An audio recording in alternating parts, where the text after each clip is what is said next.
Hello everybody out there, and welcome to another episode of the Talk That Talk Show with me, Barry Holmes. Damn, I feel like this is customary now. Dad, you gotta put in Jeff Smith for 3. He just got his last entry in for this t-shirt raffle. But thank you to everybody that's tuned in here on our Instagram live stream. Shout out to my boy Ishabad Crane. We got Liz, we got my boy Carl Samuels, Kodos on the Instagram live stream. We got a couple people on our Facebook live stream. So I just want to thank everybody for tuning in to another episode of this Talk That Talk Show shirt. Talk that talk! I'm telling you, man, we got the OG5s. We're sporting the OG5s today. I'm telling you, I'm so pumped to be wearing this shirt. A lot went into making this possible, but it just feels so good to be able to have this shirt on and share it with you all. We got Naya Santiago. She said, here midstream, I love that. Naya is always supporting here. Even while she's playing video games, she's out streaming for us. Thank you so much. But I wouldn't be here if it wasn't for my sponsors. Shout out to VW Liquors located in Wick Plaza. I got a real nice golf bag that they gave me, my boy Dave. I love him so much. It was so awesome. Always got to give a big shout out also to Air We Are in Edison. Go to them for your best air conditioning needs. My boy Timmy Hugo over at Ink Parlor. He's actually one of the persons that made these shirts possible for me. So, I'm just so hyped to have all these lists of sponsors here. And then finally, we got to give it up to my boy Sky-Dye Socks, Savion Gaynor. We had a great conversation today about how we were going to try and work on merchandising and trying to, get the brand out there. And it's those positive conversations that you have with people that just makes you and pushes you to keep going and keep going further, man. So, shout out to my boy Savion over there. And then also, finally, we want to give a special shout out to my boy Cody Bromley at 91s.com. They got the best acid wash apparel in the game, and they actually just came out with a new shirt. So my boy Al picked up some threads from them. So if it's good enough for him, they're good enough for you too. So you're definitely gonna want to check them out over there. But I got a really dope episode lined up for you all here. Shout out to Mitch. Shout out to my Uncle Mickey on the Facebook live stream. My boy Zishan on the Instagram live stream. But my boy is gonna come on here. We were so excited to just bring you a quality episode, and this is going to be one of the few people to be able to come on twice on this show. So, so without further ado, if you have your drinks up, please give a warm welcome and welcome my boy Louis Guerra. What's up, everybody? What's up? Oh man, it's good to have you on here, Lou. How you feeling today, man? And I'm happy it's Friday. Just happy to be back. It's been a long time coming. We've been talking about getting another go around on the show, and we're here. So let's make it interesting. Let's make it fun. Oh yeah, man, and we definitely value our conversation that we have with each other, and even just trying to come up with this episode, it was a great process in trying to put that together. But one of the things that we said we had to do before we got into it was I gotta present Lou with his actual OG5 right on the spot. Gotta give him the OG. Let me put the mic down. All right, he's gonna put the mic down. He's gonna show everybody out there. Ooh, look at that! Oh wait! I got a short sleeve one. How the heck did you get a long sleeve one?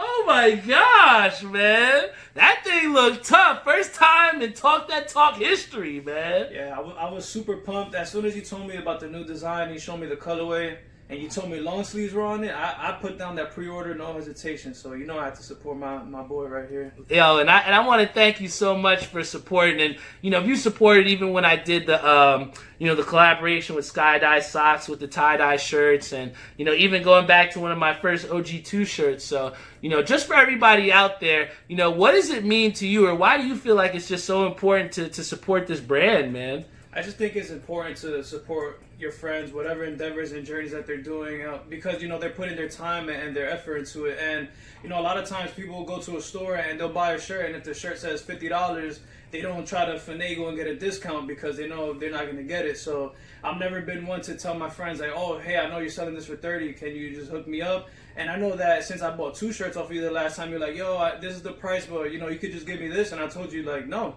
if I go to a store and they're charging me whatever the price is, I'm gonna pay that price because I don't want to take no shortcuts, especially when it comes to supporting my friends. So I'm definitely gonna make sure that I'm paying full price, and I'm putting the word out there, and I'm retweeting, reposting, sharing all of the content because I want this to go as far as you want it to go, and it makes me happy just knowing that you come on here every Friday and this caps off your week, man, and that makes me happy every day when we talk about it. Oh yeah, man, and you're one of the first people that I call after each episode, and we're always just so hyped to talk about what happened, and it just seems like almost ages ago since you actually came on for your episode, What the Duck. So what have you seen that's kind of changed with this podcast, since you first came on the show way back in, I don't know, it seemed like August or so, right? Yeah, it's definitely been, I think we hit the 1 year mark a few weeks ago. You hit me up and you told me that the YouTube video hit over 100 views, so that was dope.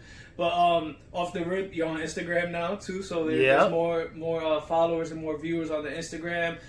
Sponsors, getting more sponsors, getting the word out there. The T-shirts, the quality of the podcast just keeps going up every single episode, and it's just the dedication and just seeing the amount of people that are behind it. It's almost like it's going into a family. Yeah, and that's one of the great things to see about this show. It's not just you on here talking your talk. It's really creating that community atmosphere, and that's why people buy in, man. When it's real, people are gonna love it, and that's what I told you. You put something out there, somebody's gonna like it, and we're not worried about the people that aren't bought in right now because they're gonna catch up, and they'll know. And that's the thing, man. And when I asked that same question to myself, I remember going back and, we were just happy to get close to 100 views or whatever. And now we're having episodes, we're in the 400, 500 views marks, and we're on so many different platforms. It becomes easy to get lost in the success and be like, oh, I'm happy here, I'm content here. But I just am just confident in the fact that I can continue to push this show forward. And, each episode just strive to get better and to try and come up with different things and, different things that people want to hear about. And, I think that takes growth, but it also takes another level of hunger that we have for this passionate that it is for this podcast. And, it's not something that I had overnight, too. I know there were some times where you could tell that I may not have given it my all, or it wasn't like something that I really wanted to do, but I just feel like, that I had this platform. I pretty much embraced that platform, and now it's just become, episodes like last week where I was almost in tears, just, pouring out my soul into that mic, so I just think the progression for this is just, I'm just really just lowered down this vulnerability to not just sports, but just letting everybody know each and every week who I am as an individual, man. I just want to thank you for being a part of that, bro. 1,000%, man. And we're going to keep it rocking to 100 more years with the Talk That Talk show. Hey, we ain't stopping anytime soon, Lou. But, one of the things that me and Lou actually thought about when we wanted to switch this up for you guys was last episode, he came on and we talked, we did our regular spiel, but, we wanted to, flip the script a little bit this episode, and, we're going to kind of put him in the driver's seat, and he's going to, conduct a little bit of the interview with me. So we're kind of flipping the script here for you guys. So, sit back, and I hope you enjoy this, all right? Yeah, so, with that being said, if you don't mind, I want to take over the reins real quick. All right, hey. And let's talk into... Lou, talk that talk. Hey, let's do it, Pops. All right, let's talk that talk, man. So what's on the agenda for tonight, bro? So, let's start it real easy, right? Let's kind of transition into some of the different things that we like to talk about on the show. And, Okay. The last 2 weeks have been huge in the gaming world. Oh, my God, man. It's been so huge in the gaming world, And Lou. just with that real quick, I want to give a shout out to Naya. She says she's streaming right now, so follow Zaddy Gaming on Facebook. Yes. I actually was on her stream when she got a W a few days ago. Okay. So I was super pumped to be on there on the stream when she did that. And me and you got a W too on Warzone. I think we got a couple when you actually came on. Yo, my man parachuted down from the dam and killed the dude with the MP5. I was like, okay, Lou, you out here finishing dubs? Hey, all right. All I do, winning is in my blood, man. That's what I like to do. Yeah. And speaking about winning is in my blood, let's talk about that Xbox pre-order. Oh, yes, yo. Oh, my gosh. We were one of the few to actually secure our orders, But man. Before we go into that, tell me how your day started during the Xbox pre-order. Let's start there. Guys, I was sick as a dog, man, because I was working with Kodos, and I was like, I know this is going to be a long shot. I don't know if I'm going to be able to get this pre-order, because a lot of my friends had been saying that they were going in the stores to try and get the PS5 and, the Xbox or whatever, and they said that they went inside.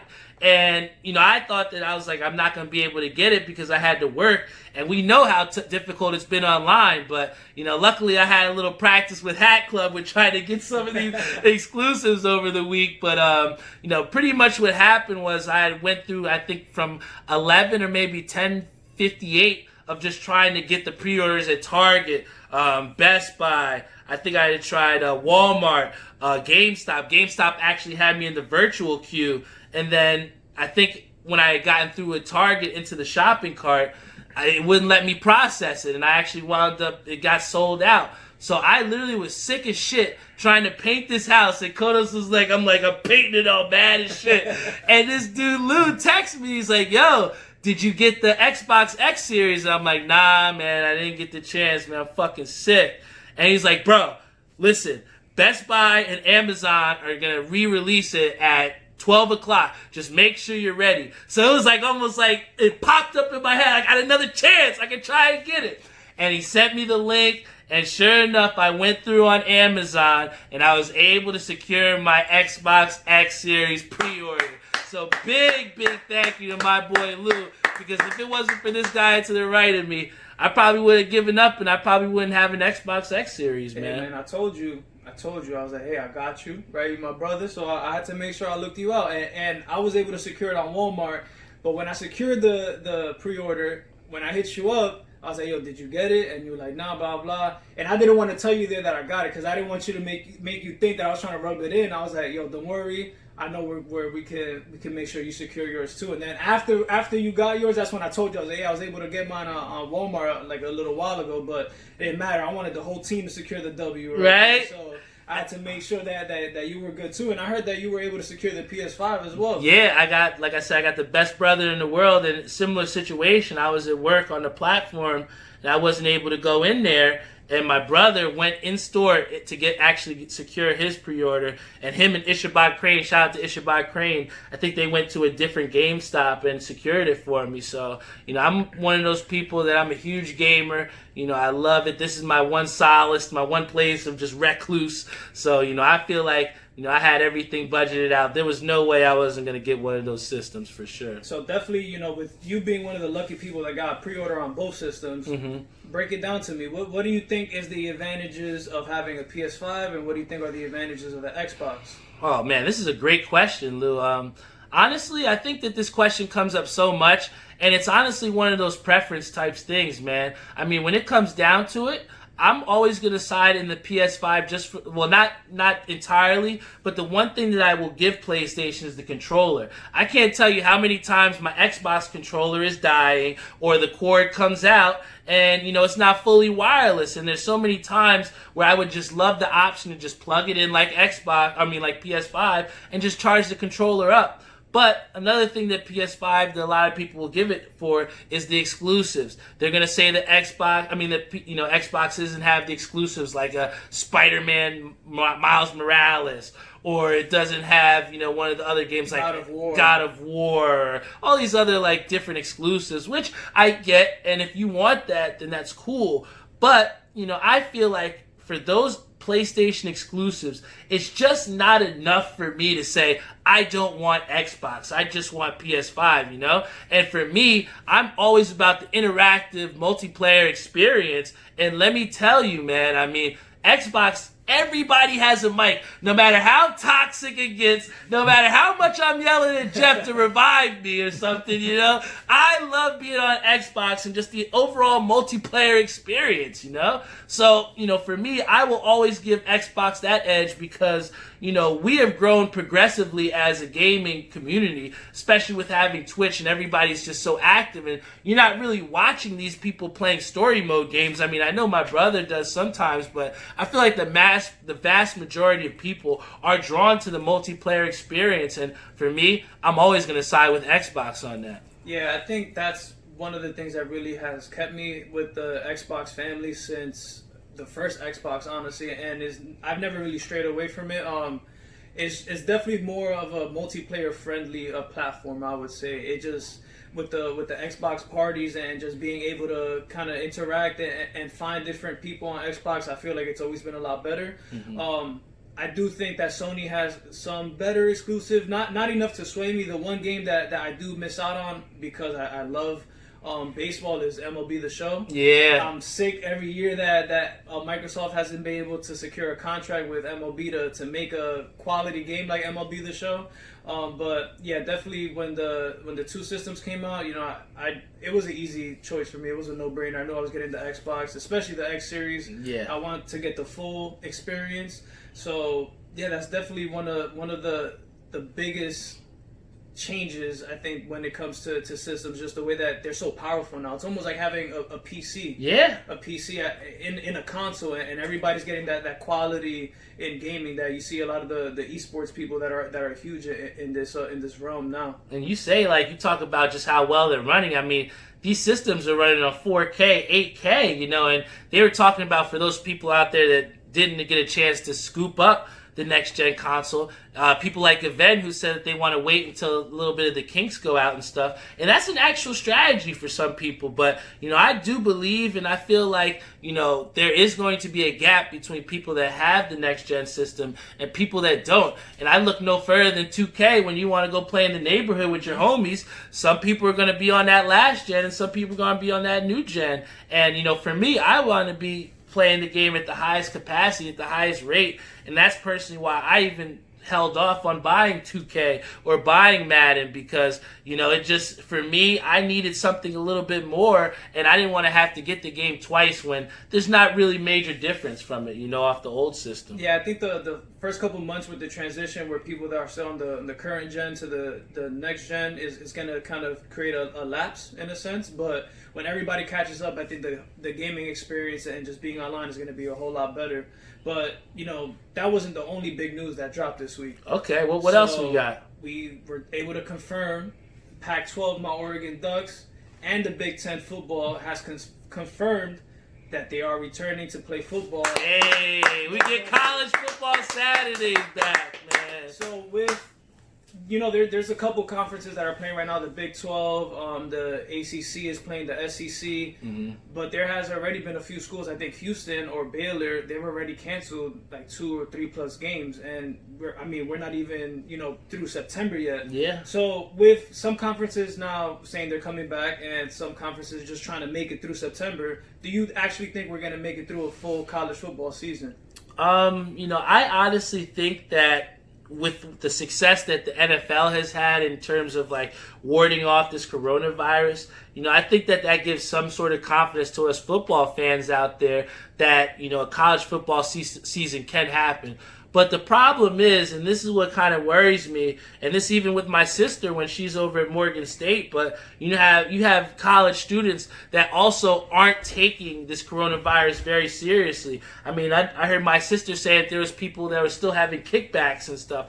And, at the end of the day, kids are going to be kids, and a lot of these kids are, just graduating high school, and, it's going to be hard for them to try and get out of those partying ways and stuff like that. And I think that, in trying to corral that, I think that the NFL and the NBA, they have an easier job of corralling this with adults, because the thing that they have to leverage with them is money, right? But when you have these college students where you're taking away a lot of their civil liberties and then you're trying to get them to go out there and play the game, I think it's going to be difficult for them to try and hoard off this coronavirus, because I just feel like, with the way that kids are and the way that people are handling themselves in college, it's going to be really hard. And especially what happens when you have an in-conference game and say 2 or 3 guys get the coronavirus. Now you're going to have to try and cancel, a couple games within that conference. What happens if that happens in a playoff race? I think that with the NFL, there's enough guys that maybe you can pull off the street to try and get. But when you're talking about scholarship athletes and you're talking about just how much money that these college institutions are making off of there, maybe a bubble is something that we have to think about. Or maybe that there is 1 or 2 schools where you have is just this neutral site to play these games. And I feel like if they do that, then we have the best chance to have this. But I think simply just holding it to in-conference games and still allowing these teams to fly to other states, I think that that's what's going to make it very difficult to continue to have a college football season. Yeah, and I think with just all the different municipalities, all the different cities where some of these schools are in, makes it so much more difficult because, for example, with the Pac-12, Colorado, in Boulder, Colorado, where the University of Colorado is, they are putting a pause on their restart. So the University of Colorado has to wait 2 weeks to be able to practice. Meanwhile, the rest of the Pac-12 could start. So they're already at a competitive disadvantage. And it's not because of anything that the school did, but it's because of the county is actually not letting them, do physical contact sports or any type of practicing. And it's definitely going to make it tough. And kind of how you said, right, with the playoffs race, and even more with like in-season awards. What do you think?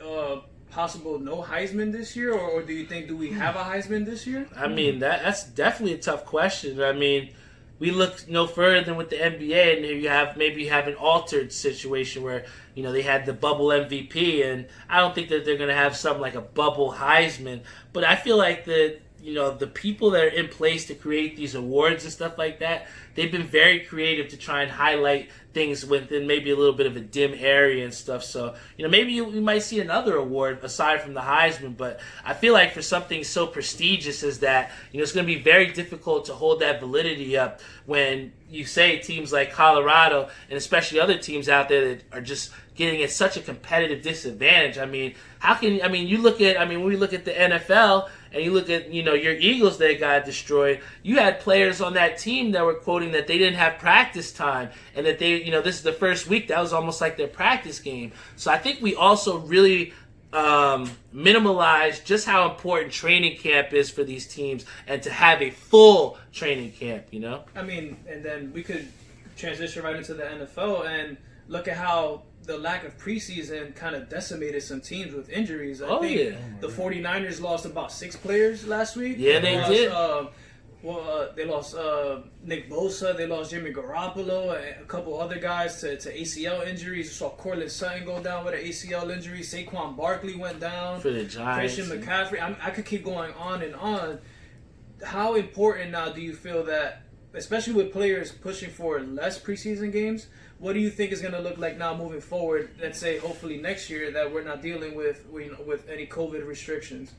Well, I think the biggest thing is what we're going to have to put forth is safety and player safety. So, first things first, we got to make sure that these athletes are coming back healthy and ready to play next season. So, I think as the year goes on, we're going to start to see if, the things that they have in place are holding off this virus. And I mean, one of the things that I do support the NFL in doing is that they're fining these NFL coaches for not wearing the mask. I mean, it's a big thing, especially when you're out there to try and ward this thing off. And I think that the big thing with the NFL and just trying to set these ramifications, set this up perfectly, I think that with that, if we can hold this safety up to a high standard, then we have a much higher success rate in trying to have these players come back and have things go back to where they are. But, it's just going to be really difficult, Lou, because, this virus is so unpredictable and it's also ever-changing. So, what may work today might not work in about, next couple months or so, And I heard you mention the coaches getting fined. How do you feel about that? And it's something that's been a topic of conversation, right? Do you wear masks? Do you not wear masks? And I heard some people saying, well, they're getting tested daily. They should be safe. Why do they have to wear a mask on the field? And coaches are getting fined, I think, over $100,000, and then the team itself is getting fined another $200,000. So that's a lot of cash. All in total, it's a $300,000 dock for these football teams. And I mean, of course, it's probably a slap on the wrist for the money and the revenue that they make. But what do you think about that? How do you think coaches should navigate that quote unquote barrier of wearing a mask? Well, I mean, I think they should do what Andy Reid is doing. I mean, that guy's a champion. I mean, he's got the full face shield, and I mean, I don't think, and then now you don't have to worry about taking it on and off. I've seen some people that have the see-through mask so you can see their mouths or whatever. So, I mean, whatever way makes you feel the comfortablest, I just think whatever makes you feel most comfortable, I should say. But, I don't know what else. But, I just feel like, it's very important. I think with the NFL taking a stand and saying, hey, we are going to fine the shit out of you if you do not follow our rules. And, I think that that's going to keep up that player safety that I talked about and hopefully keep us through into the next season, So I'm really looking to the NFL to not just do it this week, but continuously do it through the next weeks, Let's see if, Bill Belichick, if he's not wearing the mask, do we hold him to the same standard that we did of Pete Carroll, So Yeah. I just want to see that rule enforced all across the board and not just towards the favorited, coaches, I would say. No, and I think consistency is one of the biggest things. And when we look at consistency and a league that really set the mold and the model for how we can move forward with just normal life in at least in sports is the NBA. Yeah. Right? The NBA created this bubble and now it's emptying out a little bit. We see a couple teams that have exited, a couple favorites.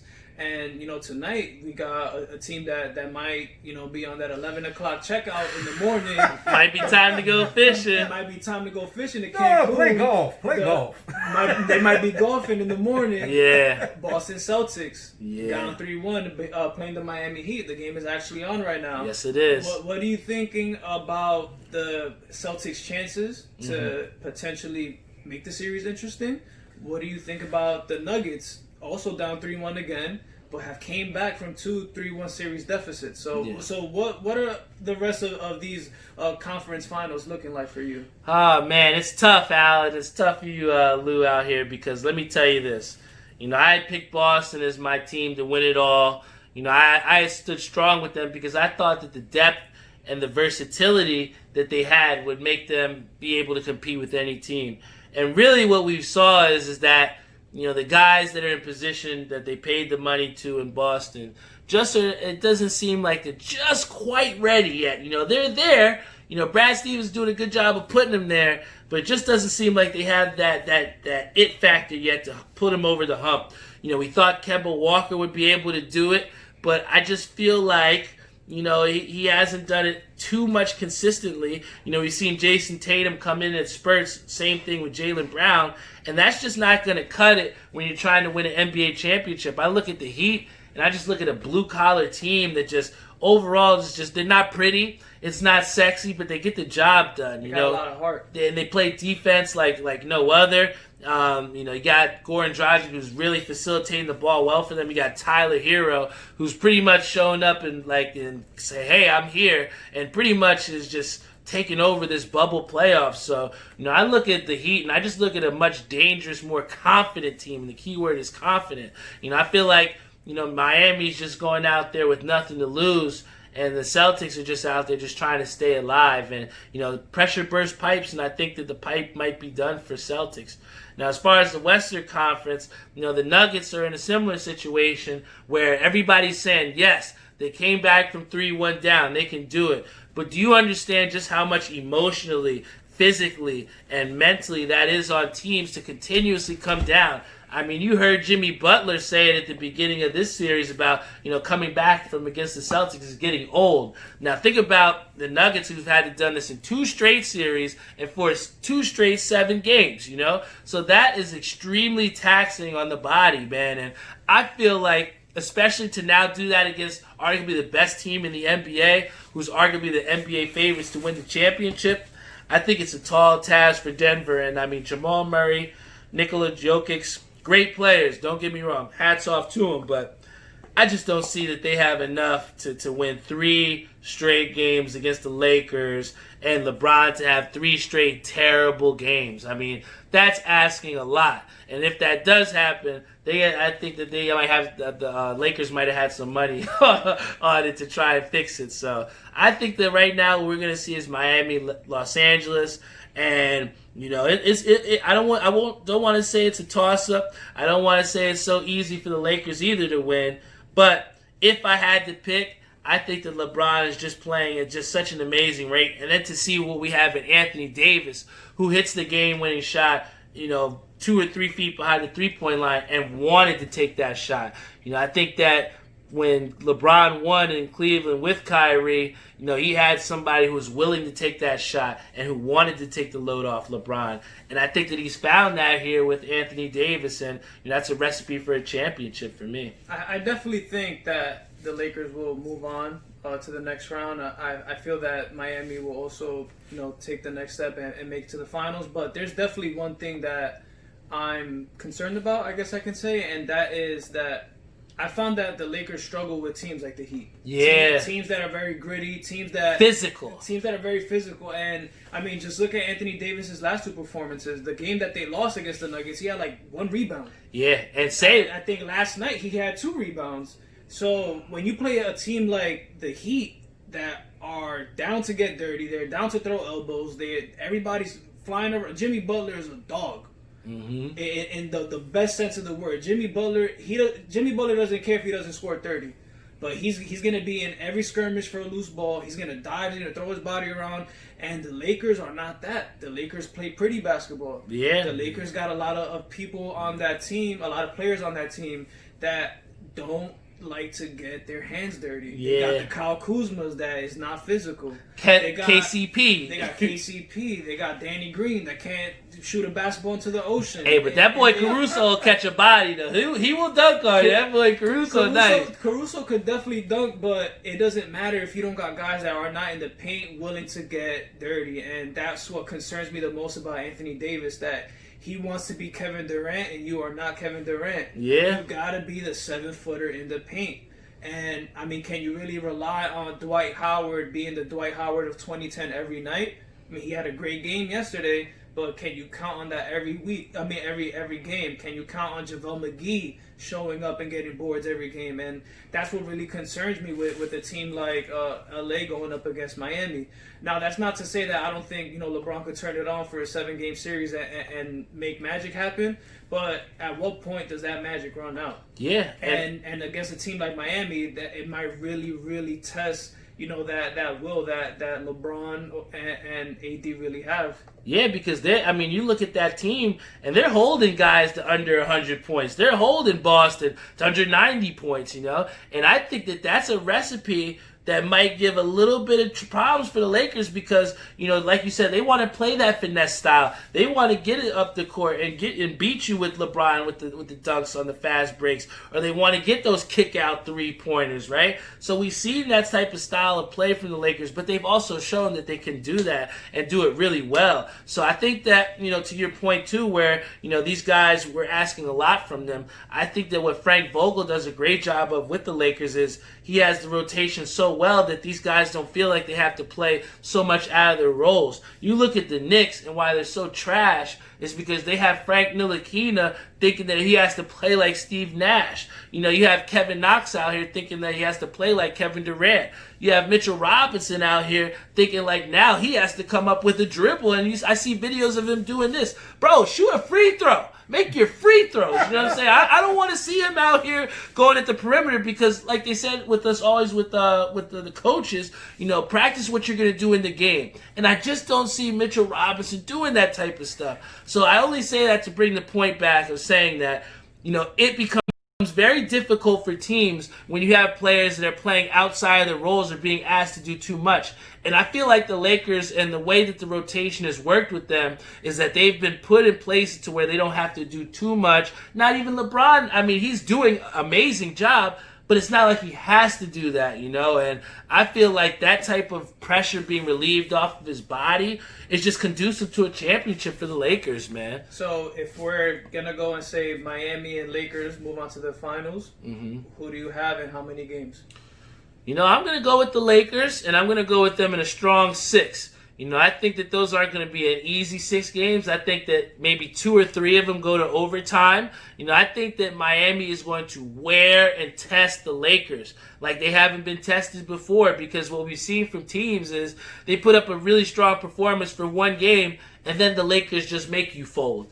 I don't think that if the Lakers blow the doors off Miami in the first game, that Miami isn't going to come back any less hard for them. Pause. You know what I'm saying? And I say that to say that Miami has a strong heart. They're a team that is gritty and they're conducive to playing a 7-game, 6-game series. And I think that they may give the Lakers some problems, but, at the end of the day, the Lakers are just way more talented, And I say that to say that I think that their best two in LeBron James and Anthony Davis is better than a Jimmy Butler and a Tyler Hero or maybe a Bam Adebayo. I mean, that's what I got to go with. I mean, that's no disrespect to the Miami Heat, but when we're talking about championship mode, we talk about UFC in those championship rounds, right? Mm-hmm. What is your team made of? And I just think that the Lakers are going to show, especially with the weight of Kobe Bryant on their shoulders and trying to deliver, what should be the conclusion of a Kobe tribute season,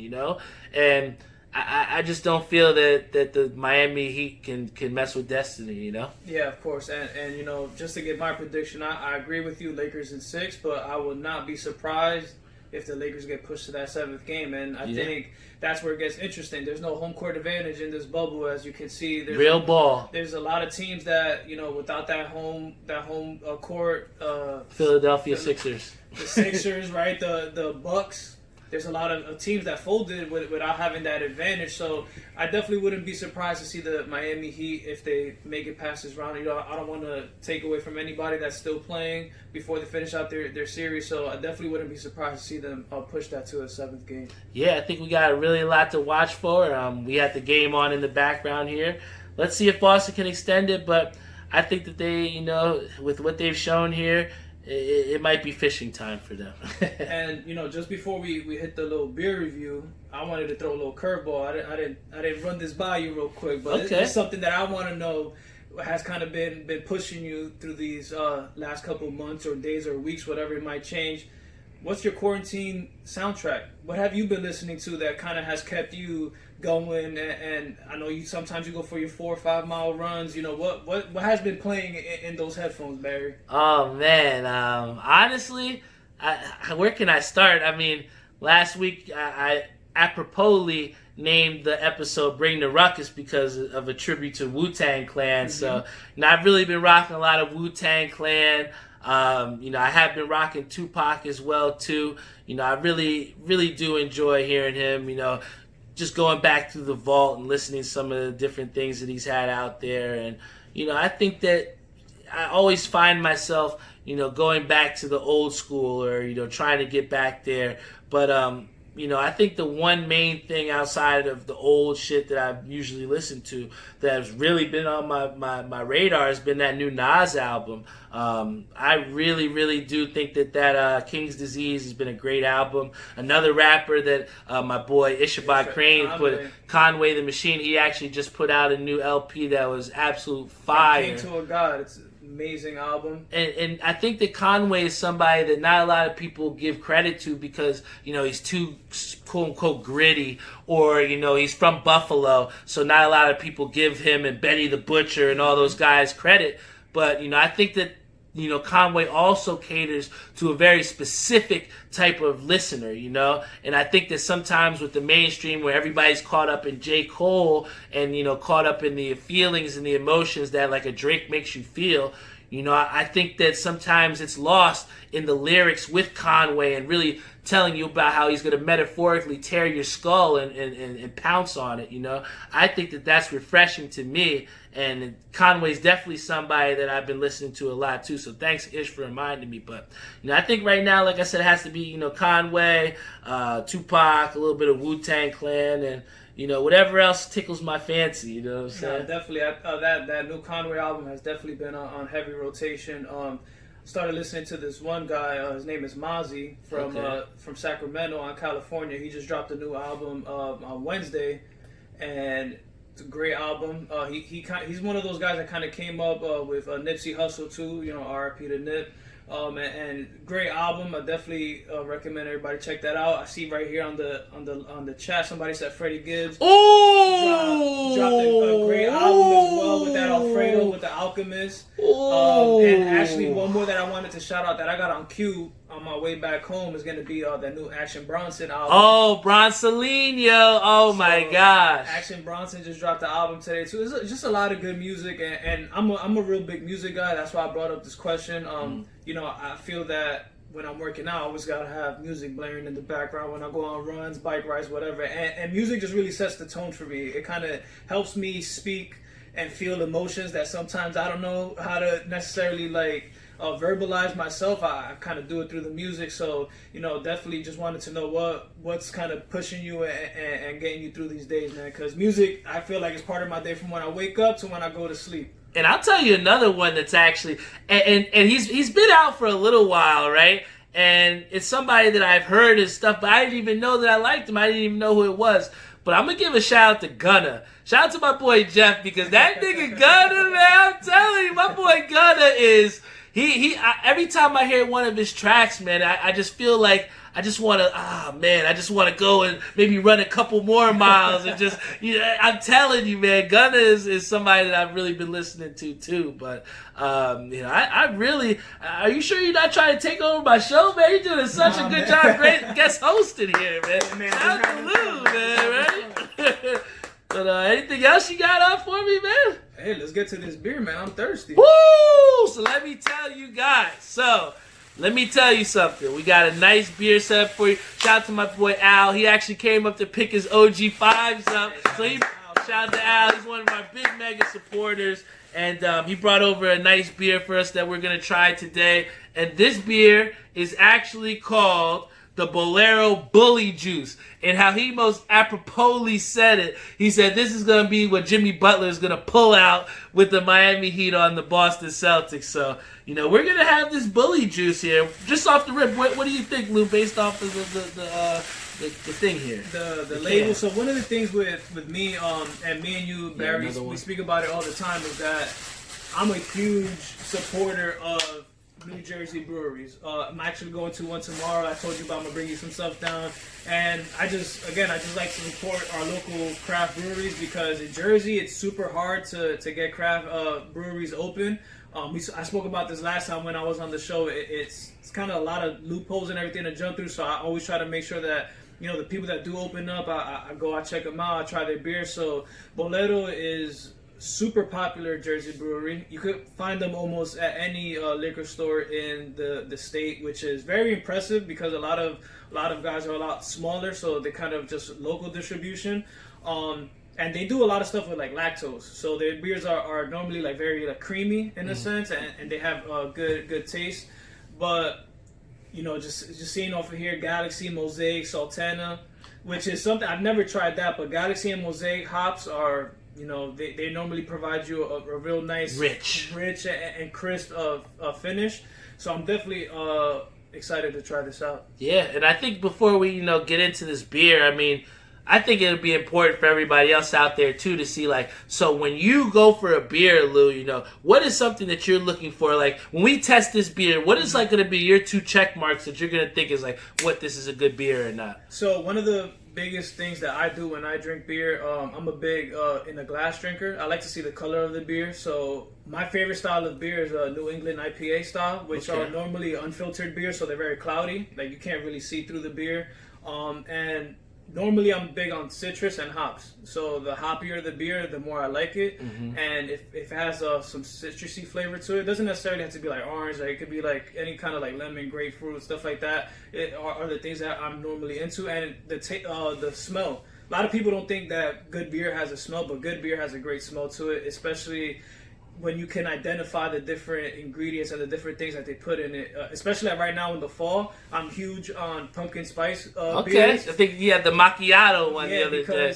Because they provide that aroma that you don't get from a lot of different beers, and it's the only time of the year that you can really get something like that. So in the fall, I'm huge on pumpkin spice beers, and then in the summer, I'm big on like grapefruit and things that are tart, because again, you can only really get it during that time of the year. So color and smell, as well as if I'm looking on the label, anything that says like New England IPA, almost always gonna grab it off the shelf, even if I've never tried it before. Dope, man. And I think, for me, I try to look at the alcohol content. I'm gonna just keep it 1,000. I'm gonna look at the alcohol content. I'm looking, and it says 8.1 here. So that's a strong boy, right? Yeah, that's a big boy. That's something that gets you where you want to go quick. Hey, so a funny story. We went golfing today, Lou, and I promise after this we'll get into our beer. But we went golfing today, and we were worried about how we were gonna get the beers into the golf bag and everything.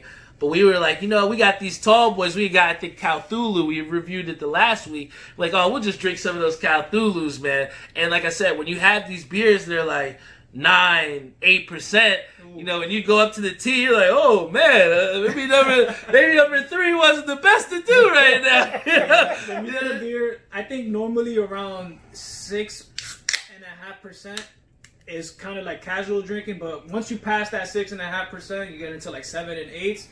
After 2 of those things, you gotta eat some bread and make sure you soak that alcohol up. But hydrate. Yeah, but some beers that are that high in alcohol content, especially when they're easier to drink, that's kind of why you get that extra buzz, because it just tastes so good that you don't want to stop. But let me crack this open too. Yeah, so crack it open, man.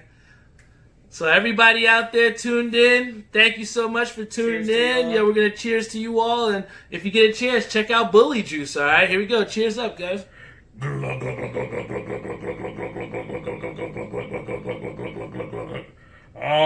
Bullyjuice, Bolero, Snort Brewery. Wow. That's a great Get your weight up. Hey, Nick. Get your weight up. So while I do this, I got 2 more things to ask you, Lou, all right? What's up? We got a big thing coming up this weekend. You know what it is? UFC fight. Oh, that's why you my guy, man. Israel Adesanya versus Paulo Costa. 2 undefeated fighters. Who you got, Lou? I was talking about it with your brother right before we went live, and I gotta go with, and I don't say this too convinced, but I gotta go with Israel Adesanya. Oh! And there's a reason why. Israel has been, tested. He's fought very tough fights since he's been in the UFC. He hasn't really tiptoed around anybody, which I respect a lot, because I feel that there's fighters sometimes that don't really like to take the more challenging fight. But Israel is kind of he likes to fight. You could tell that he enjoys being in the ring, and he's a showman. Costa is tough, man. He's a heavy hitter. The guy cuts 50 pounds of weight to compete. He packs a punch, and when you're cutting that much weight, and you can still keep the strength behind that punch, it's important. And we haven't really seen Israel take a lot of heavy shots yet. I thought with the fight with Romero, his previous fight, that it would be more of a slugfest, but he kind of played it very technical and got the W, which a champion is going to do, and I respect it. But I think tomorrow is not going to be that for Israel Adesanya. I think it's going to be a lot of trading blows. I want to see Israel take it to the ground. Mm-hmm. We haven't really seen him do a lot of that, so I want to see him take it to the ground and be savvy and find a way to finish off the fight, because I feel the longer you let Paulo Costa stay in it, the more dangerous he becomes. Yeah, because those hands that he has are literal bombs, Yeah. And one thing that I did see from the little that we did see from that Yoel Romero, Adesanya fight, was that, we just really didn't see much from him, And I feel like the one thing that we did see from the Paulo Costa fight against Yoel Romero was that when Romero took him down, the 2 times that he got the takedown, Costa got right back up, and he was able to kind of push and leverage himself back against the wall. So I think that, when people are trying to say that Adesanya is going to take this to the ground, and we have people like Carl that say it's going to be easy for Adesanya, now I just don't know that it's going to be as easy as people think, because, Paulo Costa is very skilled, fighting out of Brazil. I feel like he has a lot of chips on his shoulder, and I just see a guy who he's not really, how can I say, drawn by the money per se. I just see a guy that's just in there that just wants to just rip your head off. I feel like with Adesanya sometimes it's more show and stuff like that. But, I just see a guy, Costa, who is just so much about what he's trained himself to do. And I think that when people, tell him to try and go to the ground and kind of underestimate his ground defense, I think that Paulo Costa is somebody that is an underdog who I would easily put my money on, because I think that just the power that he has, and just the fact that he's going to consistently go down and walk him down. I know he went on and saying that that's not going to be a strategy to chase Adesanya, but I just feel like he's going to put enough pressure and make Adesanya come out and maybe pull out some different strikes that we haven't seen before. And, Paulo Costa is going to hit him in some places that he hasn't seen before. And, I think that might be the edge that Costa needs to get the dub over Adesanya. I definitely don't want to see Adesanya get out there and try to be funny, try to show off and kind of, show him up. There's no crowd, so I mean, if he's not he can't feed off of the energy of the crowd booing or trying to get him out of his zone. So if Adesanya can stay focused, how we see the comment right here on the chat, as long as he stays focused, he has a great chance to really put together a good performance. But again, man, I feel like Adesanya has to go in and get it done early. Because if not, man, you get into those later rounds where your body starts wearing down, but you pack a brick for hands like Costa does, it gets real dangerous for Adesanya. Yeah, and like I said, man, this has been a great conversation and just, conflicting views, but at the same time, just mutual understanding for the knowledge that we share, man. And every single time that, we talk or you come here on the show, it's really amazing, man, and it's a lot of fun. And I don't think that a lot of people could truly come on here and co-host the show, you know what I mean? So I definitely want to give you a big shout-out for coming here on the show. Thank you for having me. We're going to do a real quick thing. Maybe we're going to try this real quick. I actually got some real dope pickups from Hat Club and actually some minor league teams. And we're going to do a quick little hot or not for you, okay? So I'm going to literally pull out some hats for you here. All right. Got you. Yeah, I'm going to pull out some hats here for you here. And I just want you real quick rapid fire to tell me whether you think these are hot or not, all right? Let's do it. First things up, we got this nice hat here from the Hartford Yard Dogs, I think it is. Goat Yard Dog, whatever it is. That's hot. I'm a big fan of lime green and those bright colors, so I like that. So you're going to give this a hot? Yeah. Or not? We can throw that on. All right, so we're going to throw that on loose. So we'll give him the check mark. So I got a little bit of taste, right? So we got another one from the Hartford Yard Dogs, and this is actually called the Steamed Burger. All right, so this is the Fighting Steamed Burgers. All right. If there's one thing I appreciate about just minor league teams and those kind of organizations, they're super creative with their mascots. That's hot. That's hot. You're not finding that anywhere. That's fire right there. Yeah, one more time for him, right? The Steamed Burgers. That's fire right there. All right, so here's the next one, all right? So this one is actually from Chamacho Studios, and this is actually the Tiki, and it's actually got the mint green brim from Hat Club, man. So what are you feeling about this one, Lou? I don't know if they can see it on camera, but it kind of has like a camo pattern on the actual hat, and I'm a huge fan of like Tiki and stuff like that. That's hot. So Hat Club, you guys are on a roll right now. Right? They are hot, man. Those first two actually didn't come from Hat Club, so we're coming for the hot ones here. This one, I really love this one. This is the Sean McCarthy Lumberjack joint, man. That's fire. That reminds me of the Portland Timbers, the soccer team. Yeah. That's what that reminds me of. That's fire. Green is one of my favorite colors. Purple is my ultimate favorite color, but I feel like any iteration of green always looks good, especially on something black. It just has a great contrast, so that's hot. Hot With the gray, icy gray underbrim there, too. 4 for 4. So, wow, we're 4 for 4. 4. Let's see if we can go for 6 for 6 here, all right? These are actually some Hat Club exclusives here, and this is from the Mythology Trilogy pack. Yeah, all that's right? fire. Like if you look into that, you can see the pyramid in there. Yeah, we got is that a gold brim? Yeah, brim? that's actually a suede brim. That's a suede brim. You don't see that anywhere. That's fire. And I'm not a big hat wearer, but I'm almost reconsidering right now looking at all these hats. Yeah, that's a good one right Hot. That's hot. there. Yeah, that's hot. So we're gonna go into the final hat. The final hat, I promise. All right, this is the final one. This is the last one for the Mythology Trilogy. Yeah, that's fire. That little skull with the headpiece on it. I love like skull stuff. I have a couple of tattoos with some skull stuff, and it just looks good. And this kind of red, it looks good. Scarlet red, right? It just looks good, right? And I mean, with the gold detailing, I mean, that's a fire hat. What kind of, with the suede brim again? Another suede brim here. Yeah, you can't really top that, man. That's a good hat. Hot!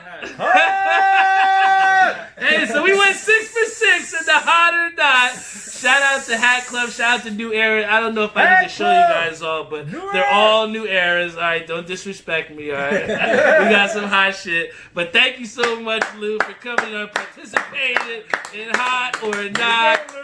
I just want to add one last thing for everybody. 2020 is a huge year. Everybody make sure you go out there, register to vote. It's a huge election coming up. Register to vote. Doesn't matter what party you are. Make sure your voice is heard. Get out there and vote, man. Let's make a difference this year. Yeah, man. If you are not registered to vote, like you said, please make a difference, all right? Put your vote in there. Make sure that your voice is heard. Dad, we got Carl who wants to put $5 in for the raffle. I'm sure he Cash App me or Venmo'd me. This guy had a big order. He's trying to scoop up double times there. He won the raffle last week. I don't know, Carl. We're gonna see if you win twice. But my sister, he has 5 in. He said he's 5. But my sister Tori, if she has something to say about it, she says she's gonna win this week. And my dad did a test run. I said, Dad, don't do it. And she wound up winning the test run. So I don't know. I really have no idea who's gonna win this, man. So Dad, come bring it up here. Let's have Dad Lou spin the wheel here and see who wins. Let's see if I got the lucky touch today. All right, Lou. Alright, well, you just hitting the start or the spin right there? Yep, just hit the spin. Just tap. Alright, are we ready? Alright, let's go. 3. We'll do it for Lou. 3, 2, 1, 0. We appeal to all people out here. I speak a little poquito. Alright. And we got Alvin. Alvin! Oh! Alvin is our winner! Shout out to, come on over here. Come on.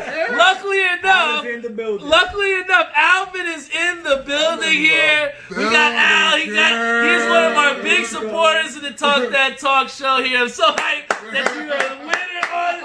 And the crazy thing is, he came to pick up his long sleeve and short sleeve shirts. What are you gonna do with the extra shirt, Al? What are you gonna do? I'm gonna use it for the gym. I gotta support. All right, here we go. He is a firm believer and user of LA Fitness, so I better see that shirt on at LA Fitness, Al. I got you. But thank you so much, like I said, to everybody that's tuned into this show. I'm gonna thank our sponsors real quick. VW Liquors, located in Wick Plaza, Edison, New Jersey. Let's go, Mets! Let's go, Mets! We always do that for Dave at the end of the show. Love Dave, Neva, Tim, Gabe.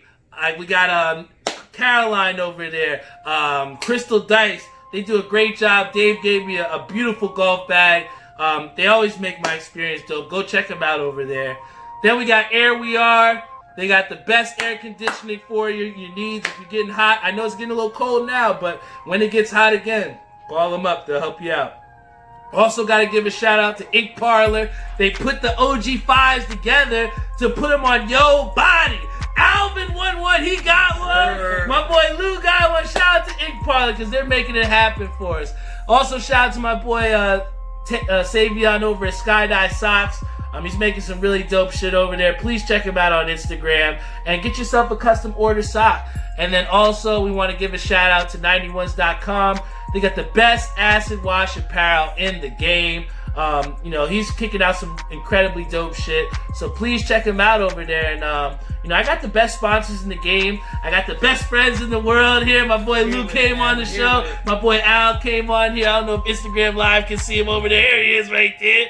But, it just feels so great to have all the support of my friends here. I got people out here on Instagram and Facebook Live.